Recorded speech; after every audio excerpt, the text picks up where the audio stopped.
Welcome to the Deeper Podcast. My name is Mo, executive pastor, Conduit Church, joined with our lead pastor, Darren Tyler. It's been a couple weeks since we've done a podcast. It's the holidays. We're like the post office. You got to take a few months off.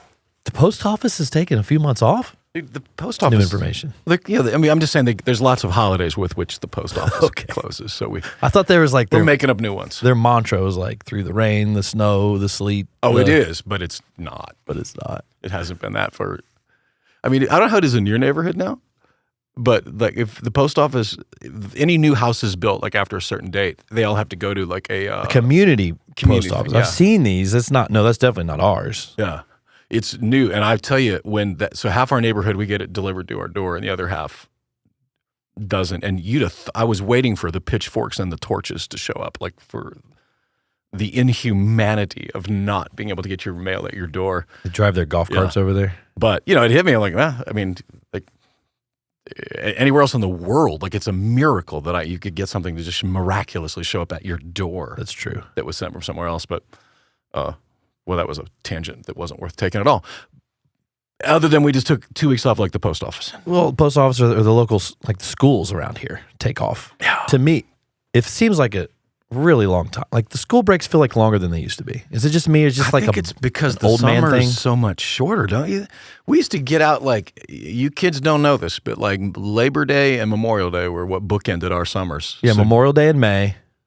Go back Labor Day in August or September. So 3 full months off, June, July, August, off. And now they're starting school like the first week of August. It seems like they've traded that out for break, like full Thanksgiving week, 2.5 weeks of Christmas and New Year's. Yeah, I mean, I guess that's 6 one way, half a dozen another. But point being, we've been on our own break. we can't. I'd say a break, but we've been working our butts off. We suck at taking breaks. We took a break from the podcast. That did not mean that we weren't getting a lot done elsewhere. Yeah, because everybody knows as a pastor, we work 1 day a week. Sunday, that's it. That's what we've we've been got told. 6 days, so we worked maybe 1 or 2 of those. But playing golf. Isn't it fun? Like, especially because we have a lot of musician friends, and maybe some of you listening now. So you're gone, and you're working, But when you're home, and you're not, So it's, but I definitely have musician friends now that are like, hey, let's go and have like a 4-hour conversation on a Tuesday afternoon. I'm like, bro, wait a minute, I got stuff to do. Like I have a job. Like I have things I have to do.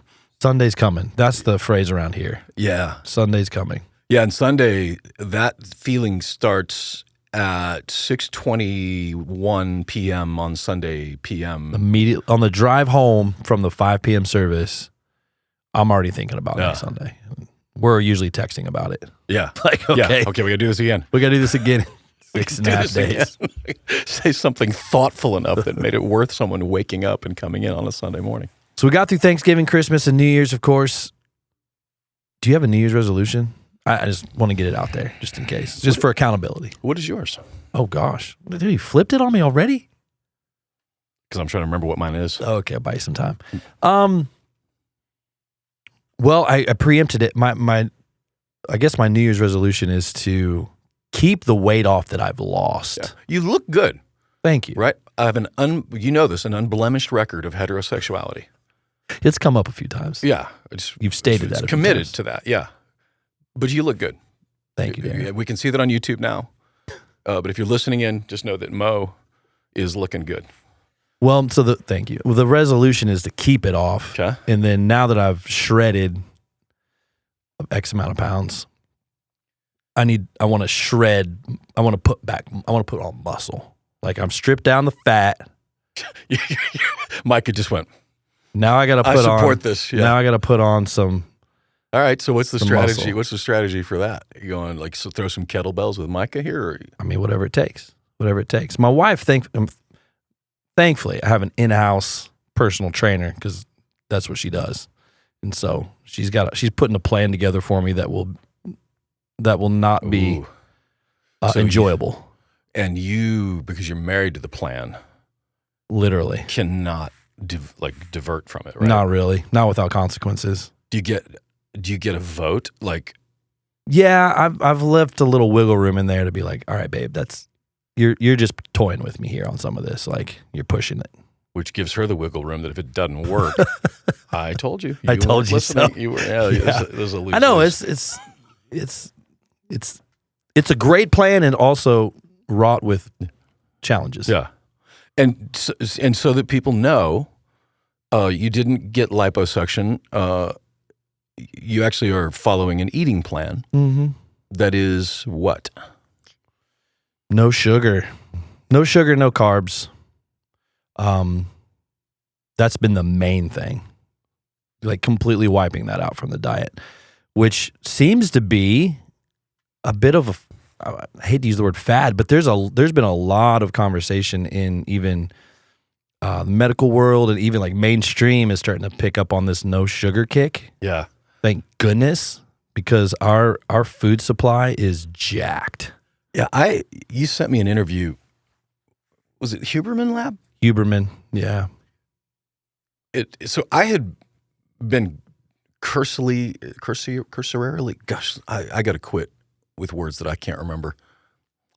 I had a cursory knowledge of what sugar was. Yeah. But what I didn't know until after that interview, it was weird. I was very thankful that you shared it with me, and also significantly angry because it was going to just mess up my Cheerios and literally your Cheerios. Literally. Yeah, the idea that 80% of the grocery store is added sugars that are not needed in there. They serve no purpose in the food, even taste-wise, other than addictive qualities to it. And now I'm looking everywhere I look, it's like, it's unbelievable. Added sugar this, added sugar that, and stuff that isn't sweet. I'm like, wait, no wonder I'm a full-figured man. I didn't know. I'm over here, thought I knew. Yeah, I would definitely recommend listening to the Huberman Lab podcast, specifically. It was early December. Dr. Robert Lustig is his guest. I would have never remembered that name. And he does a 2-hour interview and just talking about all the benefits of not consuming sugar. And so anyways, that's what's worked for me. Ridiculous amount of water, constant movement, no sugar, no carbs, and it's fallen off. So that's my resolution is to keep doing what I'm doing for as long as I can. Keep rolling through it. Yeah. Well, I have, as you know, a plan to finish the hike that I started to base camp. That's right. In Nepal. 5 years ago. This fall. 2019. Will be 5 years ago. This fall will be. Wow. Okay. Well, that explains why the training's going so much worse, because been a minute. 5 years is a long time when you're in your late 40s and early 50s. That multiplies. But yeah, when I was helicoptering out, if you're new to this, I was with a friend and staff member whose daughter had passed away completely unexpectedly, so we had to get out of Nepal. It was crazy, and somehow, anyway, it all worked. Got him home, but as we're leaving, we're flying out of there. I was like, man, I've got to finish this. I can't not finish this. And so how close were you? Oh, we were on the trail. We had a long way to go. Thankfully, we had a long way to go. Well, how long is the trip? The hike? I can't remember how many miles it is, but you have to plan for 12 days. Oh, my word. It's not every day that you're walking, but most days. But there are days like, so you get to the next spot, you actually go 1,000 feet higher and then come back down again, and then you might spend a day there to get your lung acclimated to lack of oxygen. And then you walk again. And then, of course, you got to leave a couple days for inclement weather. On Everest. But all in all, we should be on and off the trail in 12 to 13 days. Wow. But the goal has got to be, so if you remember, by 2019, I had dropped the weight, I was ready to go, and then 2020 happened, then I started eating my feelings, and apparently I was really angry for a long time. You could literally watch me ballooning over on the live stream over the span of a year. I'm like, he's having an allergic reaction, or he's eating too much. Yeah, I know how that feels. So, yeah, because every pound on my fat butt that I have to carry up, as a pound I don't have to carry up the mountain. So if I can get rid of it, the better. So the resolution, the plan is to train, drop some weight, get some strength, some lung strength, all the strength to prepare and plan for your hike So in the fall, I guess? Yep. Yeah. September 14th. We'll land in. We'll actually go to Bratnagar for a few days, do a conference there with pastors, and assuming I don't get arrested, then we'll go to the base camp hike. After that. So, and that'll be somewhere in that. It's a big goal. So it's yeah, huge. it is. It is. I want to get that. I want to get it done, and honestly, I feel like I put it off because it's 3 weeks. And, we've been a little busy around here the last 2 years trying to catch up. But I actually feel like now we're in a place where we've got a killer team. There's not a weak link in our chain. Like, it's just killer. So, when is this, October? Yeah, September 14th through October 7th. Okay. So, yeah, if you're making sermon plans, you'd be in the pulpit for a little bit of that. Yeah. Right before the election, that'll be awesome. I have thought of that, by the way. I didn't think about it when I booked it, but I'm like, oh man, I'm going to be out of touch. Yeah. If riots start, I'm going to, Yeah, we'll cross that bridge when we get to it. Yeah, I'll tell you this: if riots start and they shut down the internet or whatever in America, I just take care of my kids till I get, because I'm finishing this hike this time. You know what I mean? Yeah, it's like, come on. If I'm one day in and this starts like, borrow 12 days without me in the world, you'll figure it out. You guys will figure it out without me, but I'll be back. Oh man, I don't blame you. Well, this week we started a new sermon series, the 1 John, not to be confused with the series we just came out of, which was the Book of John. Yeah. And the Book of John series we got through in about, I think it was 15 months. Felt like we crushed that. Not too bad. The good news about 1 John is that it's 5 chapters. Yeah. And we knocked out a chapter this week. A whole and a couple extra. Yeah. A couple extra. Now, granted, coming hot. The first chapter only had about 7 verses, but 8 verses. 11 verses, but 11 verses, be that as it may, it got right through it. Hey, we crushed it. And you're going to knock out a block this weekend. This week we'll tackle chapter 2 as we run through this. And so, Don't Stop Believing is the sermon series title. Don't Stop Believing. Can't help but think of the song every time we say it.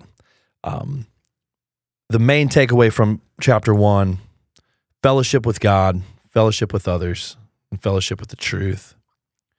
Now, what you brought into this was a couple of reports, an article. Normal. It's a normal Sunday. Typical. You brought in a book. You brought in a report. From the Post. Just one poem short of being a perfect Baptist sermon. You talked about this book called Project Unlonely, which I hadn't heard of. I don't know how I missed it. Well, because it's terrible. Like, it's 100% woke, progressive take on, but the science. So I'd say it this way: he identifies the problem perfectly. It's the solution that is okay. Yeah, because some of the studies that are included in the book that you mentioned, like the Harvard study found that 43% of young adults reported an increase in loneliness since 2020, since the start of the pandemic. That's a huge number. Oh, yeah. 4 out of 10, it jumped to 4 out of 10. It could have been more. I don't know what it was before that, but that's a huge jump in loneliness in young adults. And that half reported that no one in the past few weeks had taken more than a few minutes to ask how they were doing. Yeah. So that, as far as close relationships or community, seemingly non-existent in young people. And there's a disconnection there that's happening, and loneliness, and obviously tying that into the need for fellowship across the board. Yeah, the society that we've cooked up and the technology that we've invented alongside of it has, it's funny because I'm going to say the word, it's connected us, but that's just not the right word. Yeah. Because real connection is, well, the Bible uses the word fellowship. Like, that's actual real connection, the biblical idea. It's a Greek word called koinonia, and it's so much different than just being bros. But the generation that came up, like our kids' generation, was in a world where they're 100% connected online, but our brains know better. So you don't even get the same dopamine, the same result when you're having a FaceTime conversation as when we're having this conversation. But this is where the vast majority of communication is happening. I mean, I watch my boy walk around, like he's literally just making breakfast or whatever, and he'll stop and do one of these and like it's just him and his girlfriend taking sending selfies. Well, they're just sending pictures of themselves to each other. Like, here's me making the toast. yeah, I actually thought about that, like how weird it would be if that was like my life was walking around sending selfies to you of me. And here I am making an omelet, you know, but no explanation. I don't know. Maybe put emojis with it, but it is an illusion of connection, and so it's almost like drinking salt water instead of fresh water. Oh, that's a really good analogy. Like it's water, but it'll kill you because it's not giving you what you need, and it's taking from you what you need. It's dehydrating you spiritually, and so with this, he's identified that as the problem. And as is everything with the commands of God, they're not meant to be burdensome for us. They're for our flourishing. We were made for connection. It's one of the things that Chip Dodd talks about is that when you're born as a baby, like, you know, Micah's got a ham in the oven, got another one coming down the pipeline. But like how many words would you say right now is in Thailand's vocabulary? He's probably got 10. 10, okay. And he's, how old? A year? He's 15 months. 15 months. Today. Happy birthday, grandson. So for the last 15 months, baby Thailand has to communicate somehow, but he's not thinking because he can't think. His brain isn't formed, so he feels it. And so whether it's hunger, sadness, those are the feelings that God gave him to communicate to his parents his needs. And language comes along, and humans have literally the only thing that we're the only creatures, obviously, that have language. Or even put it differently, we're the only creatures on the planet that know we're here. Like we actually know we're here. But before that, you come out, and it's the feelings of hunger, of fear, all those feelings. That is what is there. They are communicating. That's why Dodd calls it the voice of the heart, because it's actually a communication. And we still have them, but we stuff them down. And most of the loneliness I think we're experiencing now is we've never recognized those needs,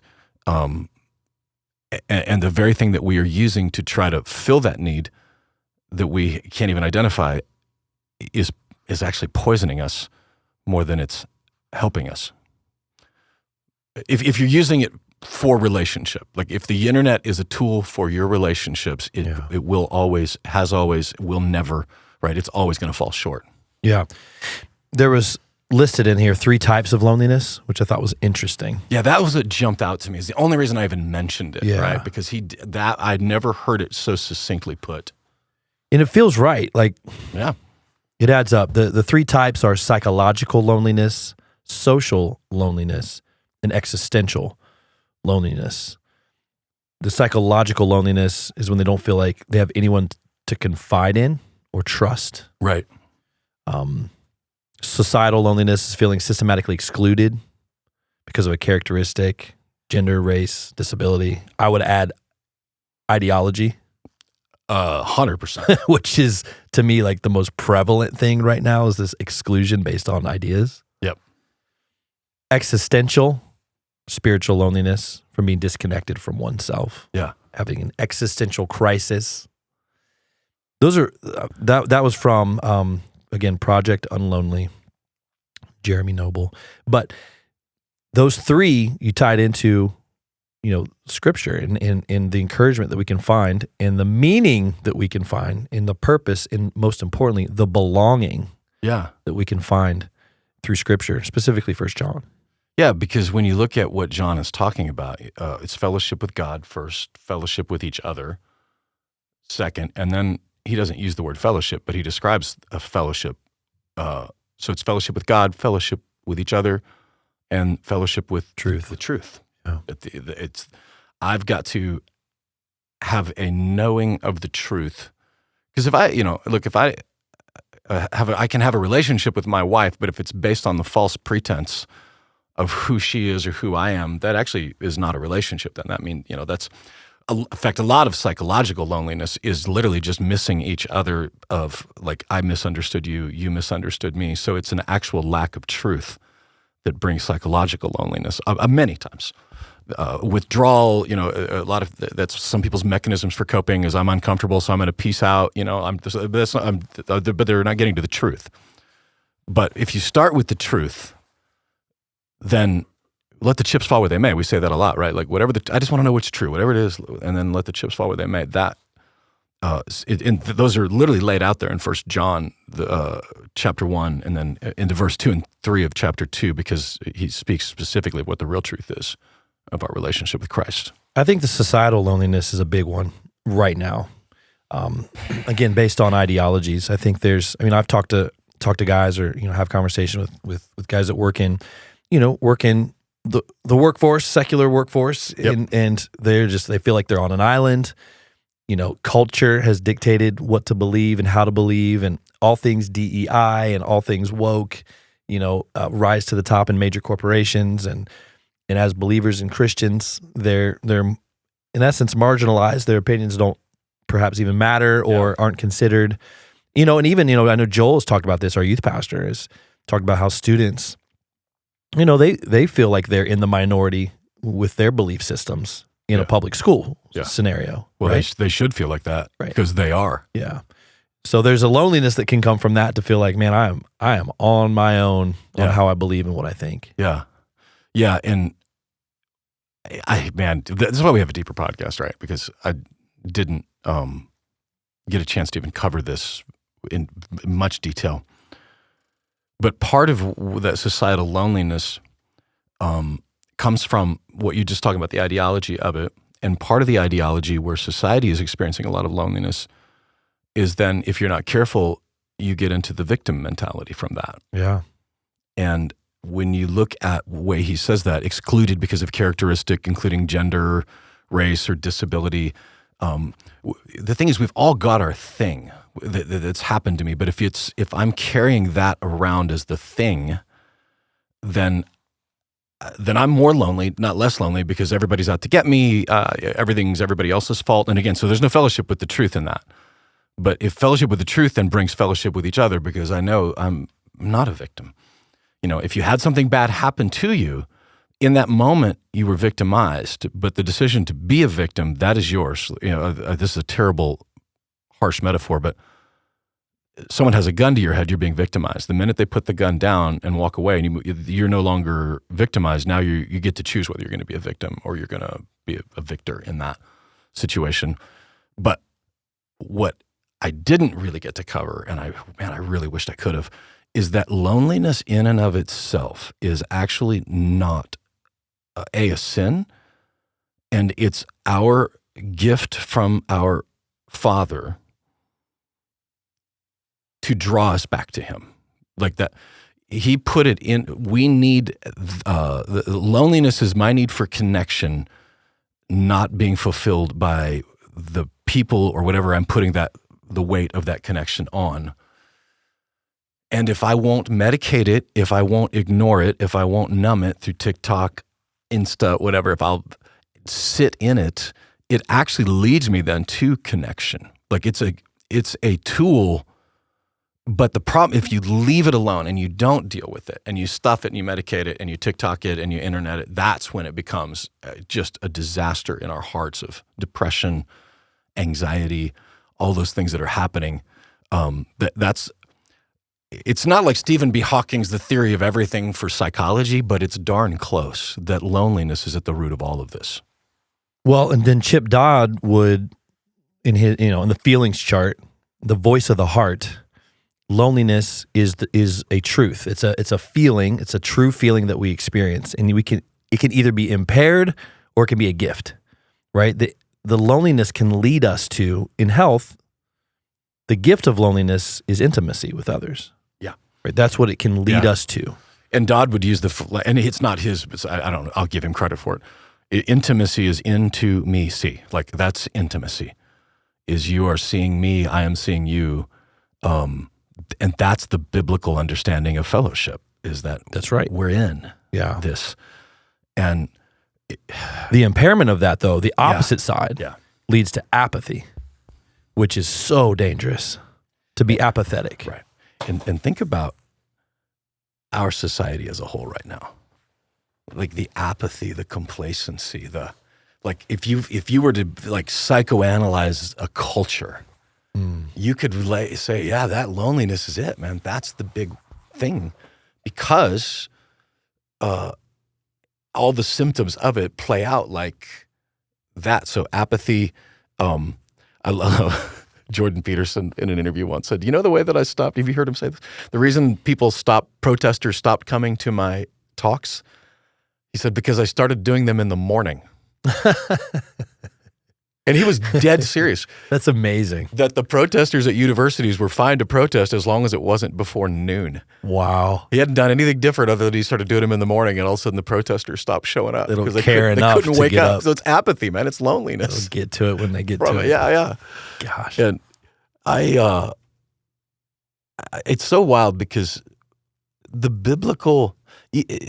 Bible's amazing, because even if we didn't understand any of the psycho-babble around anything, like whatever, Huber and Dodd, all this, even if we didn't understand any of it, but we still followed these commands, we're going to experience the flourishing that he's talking about. Mm-hmm. And when it comes to connection, because that, again, Project Unlonely, he's saying that's loneliness is a need for connection. And that's just a biblical idea that I'm born in need. I'm in need of a father. I'm in need. And he says here, 1 John 1, this is an actual way to actually experience. Like he is making it clear. I've seen him. I touched him. I heard him. He's alive. I have we have a relationship with him, a fellowship with him. That is anathema to literally every world religion on the planet. That is anathema to all of them, especially the big five.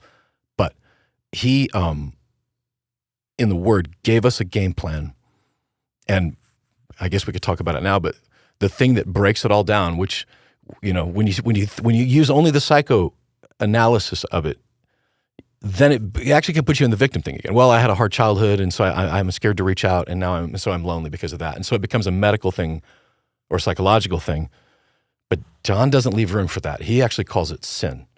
Yeah, and sin in the strictest sense, when we talk about it, what is it? I don't do drugs, drink, or chew, or hang out with girls who do. I don't know. Do they talk about that in the Baptist church? But I obviously did hang out with girls that did. Anyway, the sin isn't just those quote unquote bad things. Like, right.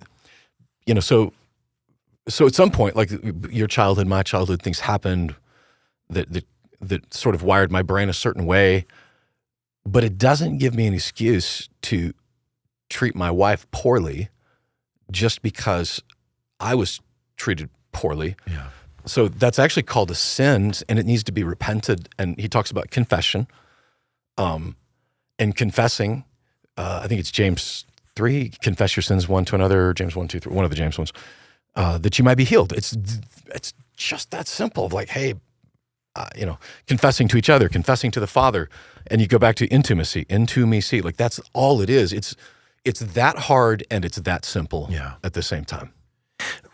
I've been going through the book, The Body Keeps the Score, which, bro, it is so enlightening, incredibly heavy, but the amount of wisdom and just, I don't know, I almost feel like, I was telling this to my wife the other day, I almost feel like every pastor should read this book.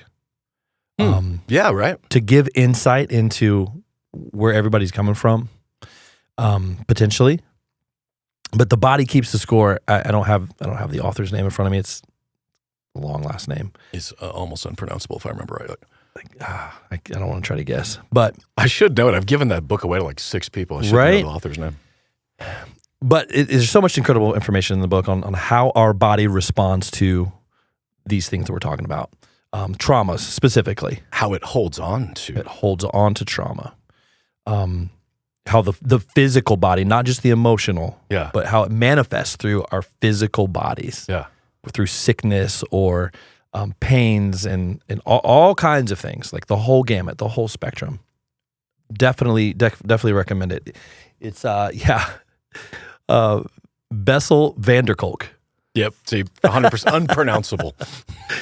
It's just an incredible book. It's a New York bestseller. Highly recommend. But in listening to this book, and I'm about halfway through. I'm doing the audio book, by the way.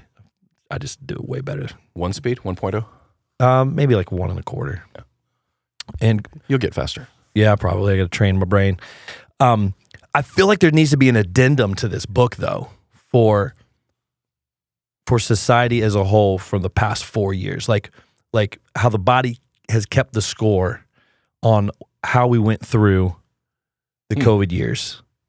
It just feels, because he covers all these instances of previous wars, previous traumas, previous major events in the world, those that obviously participated in them or how it affected families, et cetera, et cetera. And then obviously, I can't remember when the book was written, but it was prior to 2020.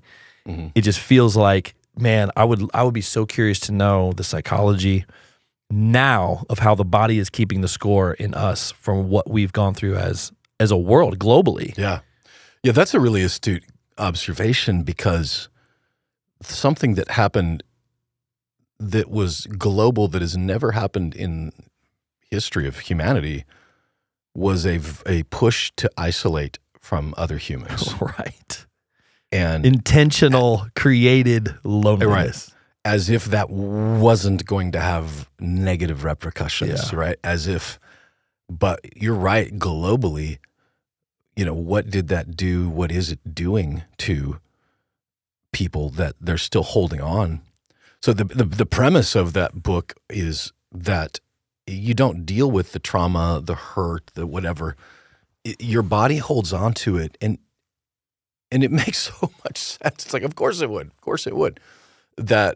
But it can manifest in inflammation and illness, and inflammation which leads to illness. And that it's like the speaking unto this mountain and cast into the sea, right? But if I keep building new mountains, like sometimes it's like a lot of times it's like, put the shovel down and quit building a mountain. Like, you just cut it out. Like for me, it's eating right now. Like, okay, just cut it out. You can't outrun a French fry, Darren. So whatever it is,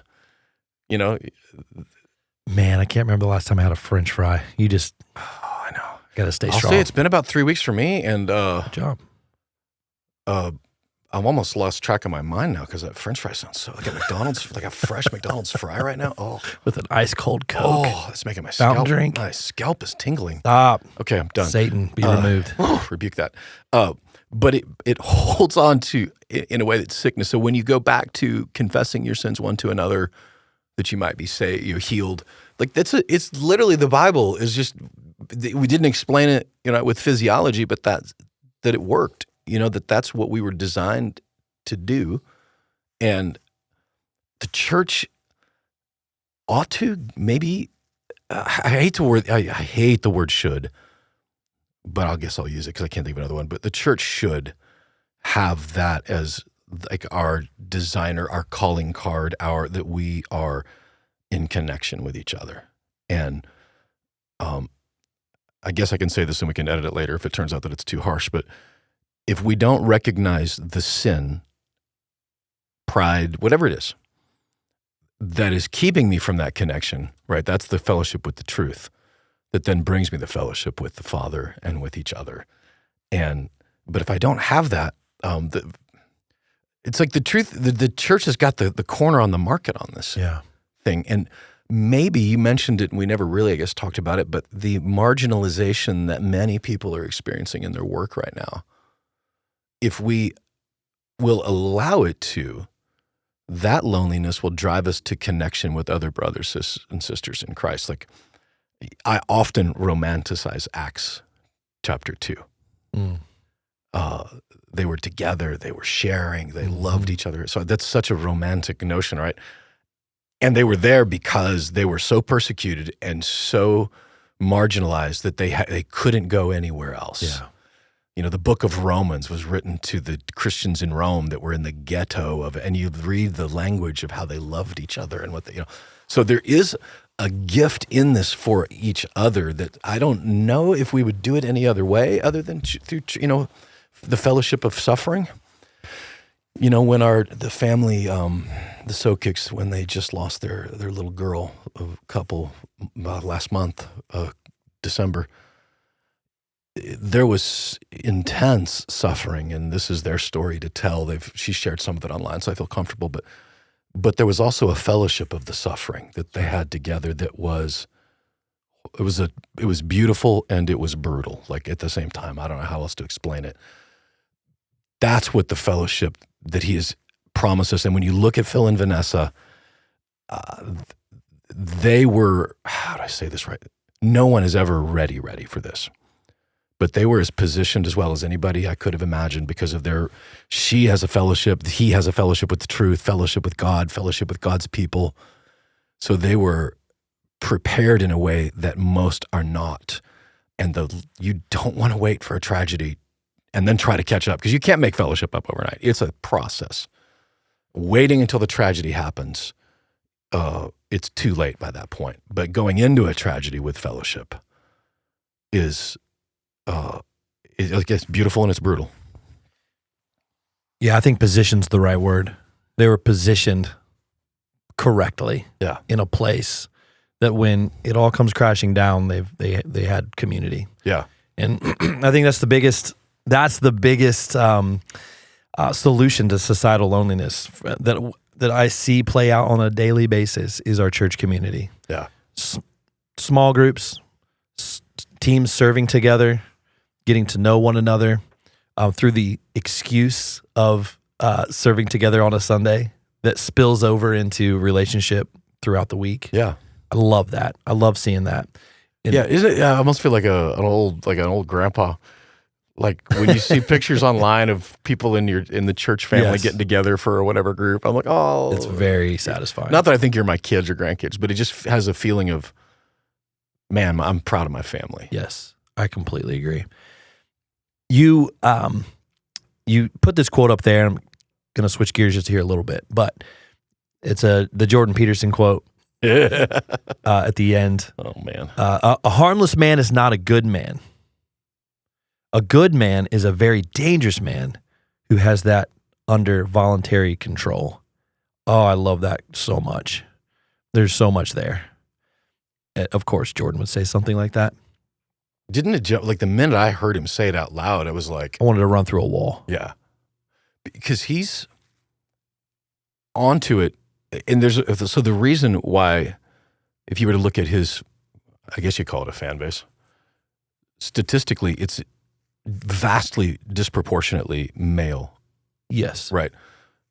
He's like a male agnostic version of Joyce Meyer, but the opposite. Like you go to a Joyce Meyer conference, if you're a dude and you go to a Joyce Meyer conference, you're guaranteed you're going to get on camera because they need at least to show the two dudes that make a look of your men here. But the reason that he is connecting, and I don't know, we're sitting with young men in this room right now, but I think is because for at least the last decade, if not more, young men, white, black, brown, whatever, but men in general have become the pariah of everything's a man problem. Everything's a misogynistic problem. Everything is a males are the problem. And if we can just put them in their place. So now you've got young men who think the idea is I have to literally, how do I say this in case there's children listening? I have to become more like a woman in order to be a safe man, to be a non-toxic man, whatever language they would use. Yeah, because according to society, grandpa was bad. The patriarchy's no good. Yeah. And so imagine that's the culture you've grown up in. So now it's no wonder that guys like Andrew Tate took off like they did, because even though he's full of crap, he was speaking specifically to young men to get your crap together, pull yourself up, do something of value in this world, lead.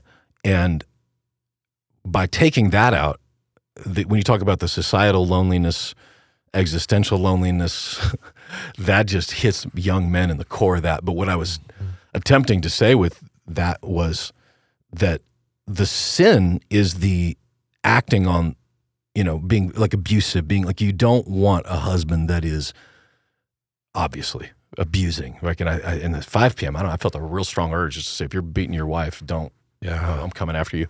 But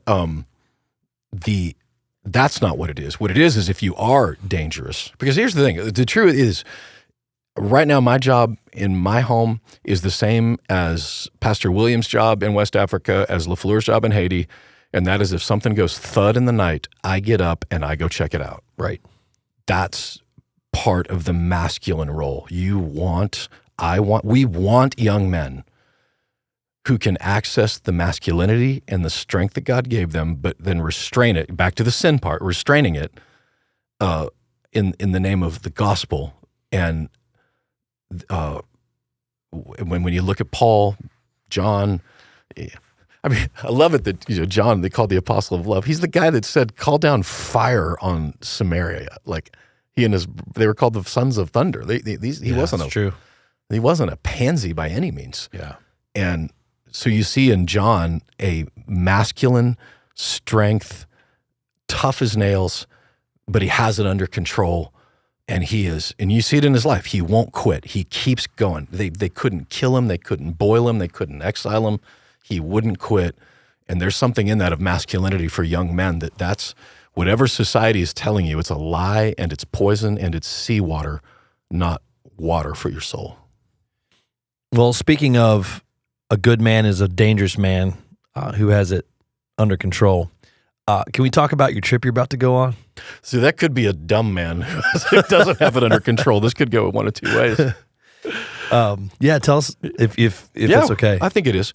Yeah, I mean, I leave for Israel on Saturday, and we'll be there pretty quick. I mean, we're going to stay for like wheels up to wheels down. I think is 7 days, so we'll be on the ground. Say technically 5-6 days. But I'm going to go. If you guys remember Iftak that we interviewed a couple months ago, we're going to spend a couple days with him in his kibbutz. It's a neighborhood, right? Is that what kibbutz means? Kibbutz is it's a village. Yeah, you know what? We probably would call it a neighborhood. It would be like Canterbury, Bridgemore, whatever, like neighborhoods. But they have their own mayor, their own, little. So it's like a town and a farm and a commune. It's like this weird amount. We don't have anything like it in America, but that's the closest. They're walled off and they've got a gate. And if you remember, Iftak was saying that every one of these little be like what's your neighborhood's name? I can never remember the name. Oakwood. It's like Oakwood had a little central location with a locker with 5 M16s in it in case the people down the road at Riverbend attack your neighborhood, so you can protect yourself. It's actually not a bad idea. Right, take over. Yeah, assault the neighbors down the road. So anyway, we'll spend a couple days with Iftak and his daughters. And if you remember Yuri, he was there. He's going to be with us. Yeah. We're going to. I've never seen, in my life anyway, an openness to Jesus as Messiah from Jewish people as there is right now. The idea that the Passover lamb, that it might be him. I'm not saying that there's a revival breaking out, but I'm saying that they are seeing the whole world turn against him, but there's one group that's not, and it's evangelical Christians in the West. I say that not even just the West. You go to Africa. Yeah. Oh man, they're pro-Israel, they're pro-Jew, because they're pro-God. Like you can't be pro-God and not be pro-Israel. But we were joking earlier that that you have this perhaps this deep-seated childhood dream still processing that coming true as to be a war correspondent because you grew up watching the news like as a child and just fascinated with all of that, and so here you are. Literally, I mean, this is a terrible play on words, but in the crosshairs of international conflict. Are you putting a vest on you, a flak jacket, or like a helmet? Like, what do you? Yeah, because you're going into some interesting areas. Yeah, we'll to document what's going on. We'll do what we can do, right? Yeah. So the vehicle will be armored. This is next level stuff. We'll have flak jackets and helmets, and get to see the IDF in action, like, over top of you, perhaps. maybe get a little Iron Dome action. Iron Dome is what I meant. Yeah. Which is like the 4th of July here. Right, but the actual real. Yeah, but not. No, what I really feel strongly about is, and I'm still laughing because maybe I get a secret Sebastian Junger itch inside of me, but I thought it was I just didn't like bullies, right? I mean, I grew up in a town where there were bullies and I just didn't like them at all. And I still don't. And when you're angry about something, healthy anger is just called passion.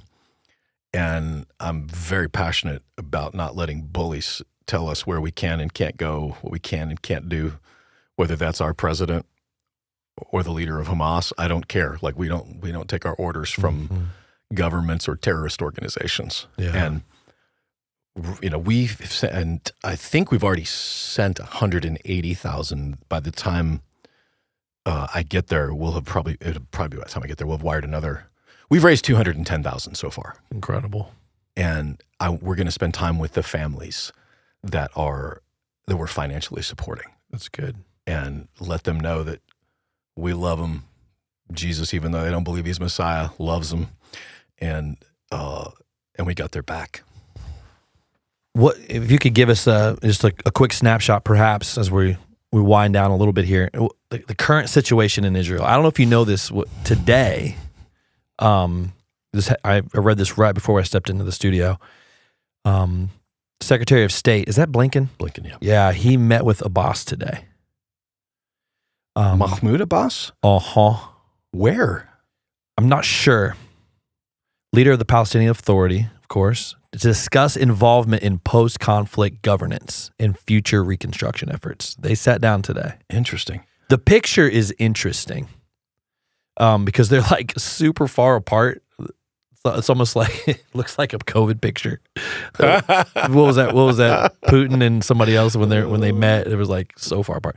That's amazing. They're like spread out and no smiles. It's just there's no weird. love. They have no love for each other. But it's just odd that they met today to discuss whatever they're discussing.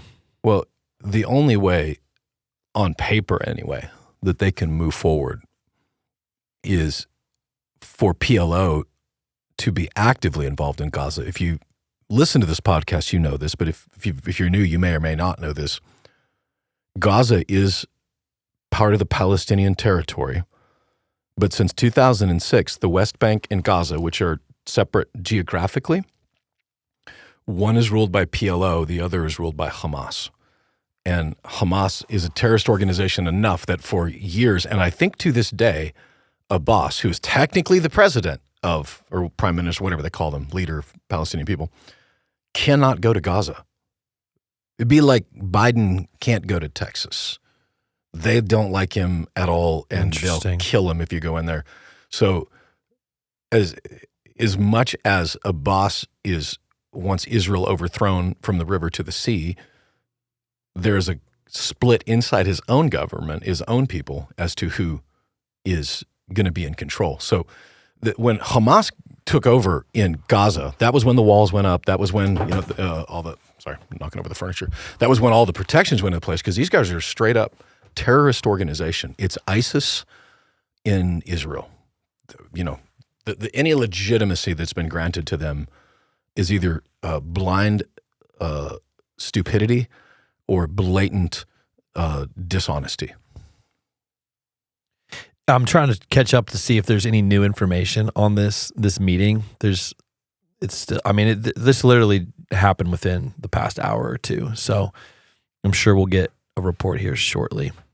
Yeah, I didn't know that was on the schedule. I know that this week Israel took out one of Hezbollah's top guys, vaporized him. They vaporized one of Hamas's top guys last week. Top guys, like they are on the hunt. Like they're going to the source and killing these guys. This would make a great Liam Neeson movie later in life. Like, I will find you. I have a particular set of skills. I think terrorists. I think they're just trying. I think they're just trying to negotiate. This. It feels. I mean, I feel like I said this before, but it also feels like they're trying one more time to negotiate something before initiating the start of something else. Yeah. So I don't know. Yeah. What I do know is there's a lot of good people over there who are being brutalized.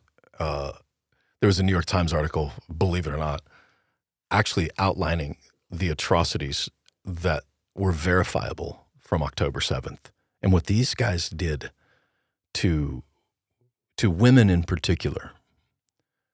When Dante talks about the levels of hell, there's probably a brand new one that was created specifically for Hamas terrorists to be tortured because what they did was awful. Yeah. And it was unprovoked. It was unjustified, and 100% different than we were trying to take out this Hamas leader, and we had a collateral damage where some people died.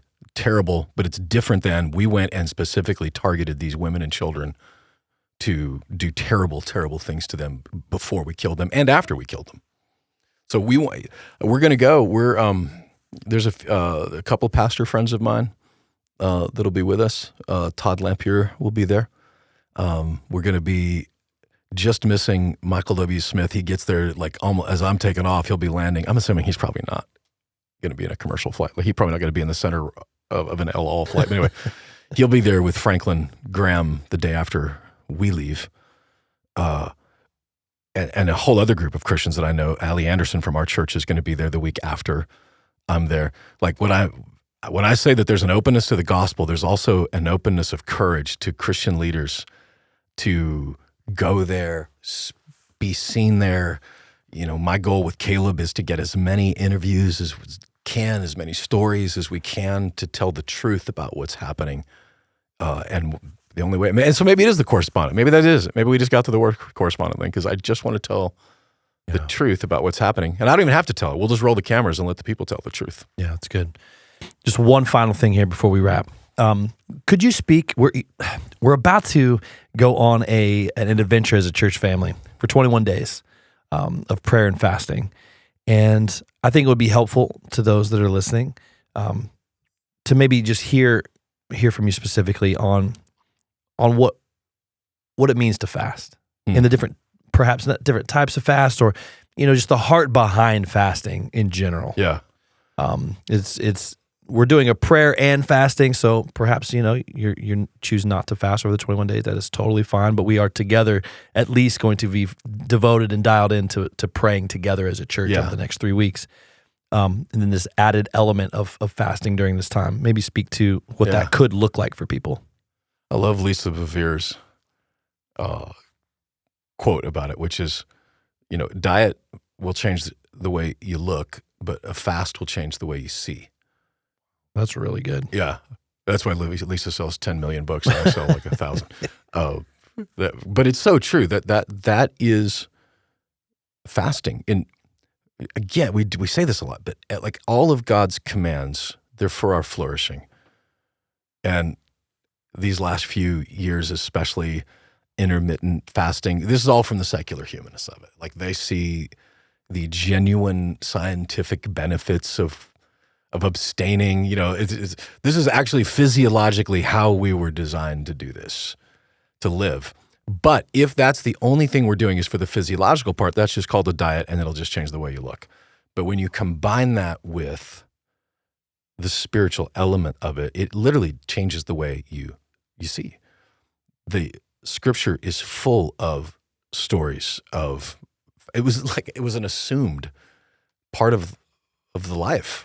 And so as this 3-week period unfolds, that doesn't mean that you have to go on like just water for 21 days. In fact, I would strongly encourage you not to do that. Yeah. Yeah, absolutely. What I will likely do again, what I'll do again, is I'll do just one meal a day, probably dinner, maybe lunch, but just one meal a day. And then the other two, when I would have meals, I would make sure and devote those to prayer time instead of eating. And some of you might do, hey, I'll do 2 or 3 days just water, and then do 21 days of prayer or whatever, 17 days of prayer. There is no command that says this is what you do and how you do it. It's other than fasting is a principle in the scriptures that is for our flourishing. And I think we've got 500. Would you say 550 that are signed up to join us on this journey? Right. The stories that I've heard from the past, as far as this fast, and I had clarity on something that I'd never had clarity on before. And there's no explanation other than the Spirit was moving in a moment when you were putting away your imagery or whatever it is that's distracting you from God. It just gives you those moments to get drilled down on God again, and it just opens your heart and your mind to the Holy Spirit. Yeah, I mean, I would maybe even go a step further to say anything that you crave. So whether it's food, social media, the propensity to binge shows or movies or whatever that thing that you crave that's not of the Lord specifically or directly, maybe for the next 3 weeks, I'll replace that. Yeah. With scripture or prayer. Yeah, and a thought that goes along that, I guess it's saying the same thing but a different way. Let's say you've got self-image struggles, problems, whatever. Like, what are the things that would feed that potentially? Social media, whatever it is. So look, if that's the thing that you get, then get rid of that for the week. If it's anxiety, anxiousness, like what are the things that are making you afraid? So maybe you fast from the news from that time. Like everything that would distract you or that is shaping you into an image, get rid of that and replace it with the thing that wants to transform you into His image. And 21 days of that is a great opportunity to have some significant transformation in our lives, individually and corporately. Yeah, and even doing something for 21 days is a really, really good step to continue a pattern even longer. Yeah, in your life, in your regular lifestyle. Yeah. So yeah, I think it's going to be helpful for a lot of people. Yeah. To think through that. And it's cool to think that I know of a few churches that are either already in just Nashville. They're already either in prayer and fasting or about to start. So the entire Middle Tennessee region, there are thousands and thousands and thousands of people that are simultaneously praying and fasting at the same time. Powerful. Yeah, God can do some cool stuff in that. It's really good. Well, good luck on your trip. You'll have a whole church body praying for you this next week. Well, with any luck, maybe we could do a Zoom episode next week from Israel. Maybe if we can figure it out, that'd be wild. Yeah. The other thing that we're potentially contending with is local weather next weekend. Next week is looking. I don't know what the weather's going to look like in Tel Aviv, where you're going to be in a week, but here is going to have the temperature's going to have a negative sign in front of it. Yeah, I am stoked to be leaving. You're going to miss all of the Arctic blast. It's coming in. It's so funny because over the years, traditionally I would go to Haiti in January, and it feels like more times than not, I'm leaving here and it's like 0 degrees, and I get to Haiti and it's obviously 95 degrees. It's such a whiplash, but January is the optimal time to get out of Nashville for you're going to miss it. Length of time. So enjoy. Right now, I think the weather is 40s and 50s. A lot like here, generally speaking, except for these winter blasts that they don't get.